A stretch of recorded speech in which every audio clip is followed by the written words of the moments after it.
Hello, Kilukkam വ്ലോഗിൻ്റെ പുതിയ വീഡിയോയിലേക്ക് സ്വാഗതം. ഇന്ന് നമ്മൾ സദ്യ സ്പെഷ്യൽ മാങ്ങ അച്ചാറാണ് ചെയ്യാൻ പോകുന്നത്. വളരെ എളുപ്പത്തിൽ ചെയ്തെടുക്കാൻ പറ്റുന്ന ഒരു റെസിപ്പിയാണ് മാങ്ങ അച്ചാർ. ഇപ്പോൾ ഈ കാണുന്ന രീതിയിൽ ഈ അച്ചാറാകുന്നതിന് നമ്മൾ ചില സ്റ്റെപ്പുകളൊക്കെ ചെയ്തെടുക്കേണ്ടതായിട്ടുണ്ട്.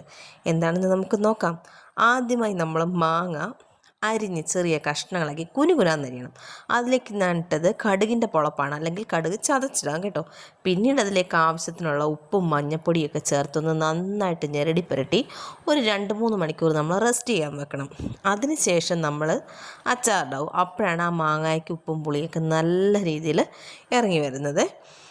അത് റെസ്റ്റ് ചെയ്യാൻ വെച്ച് കഴിഞ്ഞിട്ട് നമുക്ക് കുറച്ച് വെളുത്തുള്ളിയും ഇച്ചിരി ഇഞ്ചിയും ഒക്കെ റെഡിയാക്കി എടുക്കണം. ഞാൻ ഒരു 1/4 കിലോ മാങ്ങയാണ് എടുത്തേക്കുന്നത്, 250 ഗ്രാം. അതിനായിട്ട് ആവശ്യത്തിന് വേണ്ടത് പൊടികളായിട്ട് വേണ്ടത് മുളക് പൊടിയും കായപ്പൊടി, ഉലുവാപ്പൊടി, മഞ്ഞൾപ്പൊടി, ഇത്രയും മതി. ഞാൻ കടുകെണ്ണയിലാണ് സാധാരണ അച്ചാറിടുന്നത്. നിങ്ങൾക്ക് നല്ലെണ്ണയിലോ ഓയിലിലോ ഇടാം. ഒരിക്കലും വെളിച്ചെണ്ണയിൽ ഇടാതിരുന്ന് വെച്ചാൽ മാത്രം മതിയേ. സാധാരണ പോലെ തന്നെ പാൻ വെച്ച് ചൂടാക്കുക. അതിലേക്ക് നമ്മൾ എടുത്തു വെച്ചിരിക്കുന്ന കടുകെണ്ണയോ ഓയിലോ എന്താണെന്ന് വെച്ചാൽ ഇടുക.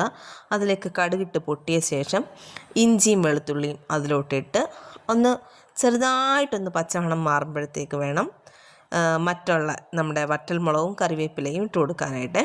ഞാൻ ഇഞ്ചിയും വെളുത്തുള്ളിയും എടുത്തിട്ടുണ്ട്. ചിലർ വെളുത്തുള്ളി മാത്രമേ എടുക്കത്തുള്ളൂ കേട്ടോ. അതൊക്കെ ഓരോരുത്തരുടെ ഇഷ്ടം പോലെ നമുക്ക് ചെയ്തെടുക്കാവുന്നതാണ്. പിന്നീട് നമ്മുടെ പൊടികളും അതിലേക്കിട്ട് വഴറ്റിയെടുക്കണം. എന്ന് പറഞ്ഞാൽ കരിഞ്ഞു പോകരുത്. പിന്നീട് നല്ല തിളപ്പിച്ച വെള്ളമാണ് അതിലോട്ട് ഒഴിച്ചു കൊടുക്കുന്നത്. ഇതിൽ വിനാഗിരി ഒന്നും ഒഴിക്കേണ്ട കാര്യമില്ല.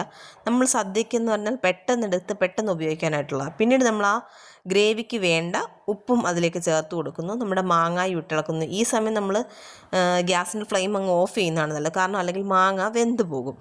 മാങ്ങ ഇങ്ങനെ നന്നായിട്ട് ഇളക്കി മിക്സ് ചെയ്ത് യോജിപ്പിച്ച് കഴിയുമ്പോൾ നമ്മളുടെ മാങ്ങ അച്ചാർ റെഡിയാണ്. നമ്മൾ ഈ ചെയ്ത ഇതേ രീതിയിൽ തന്നെയാണ് സദ്യക്കിടാനുള്ള നാരങ്ങ അച്ചാർ ഉണ്ടാക്കുന്നത്. ഞാനിപ്പം ഗ്രേവി കുറച്ചിട്ടാണ് എടുത്തേക്കുന്നത്. ഗ്രേവി കൂടുതൽ വേണ്ടവരാണെന്നുണ്ടെങ്കിൽ തിളപ്പിച്ച വെള്ളത്തിൻ്റെ അളവ് കുറച്ചുകൂടി കൂട്ടിയേച്ചാൽ മതി കേട്ടോ. ഒരുപാട് ഗ്രേവി വേണ്ടവർക്ക് അങ്ങനെ ചെയ്യാം. കുഴഞ്ഞിരിക്കേണ്ടവർക്കാണെങ്കിൽ ഇങ്ങനെ മാത്രം എടുക്കാം.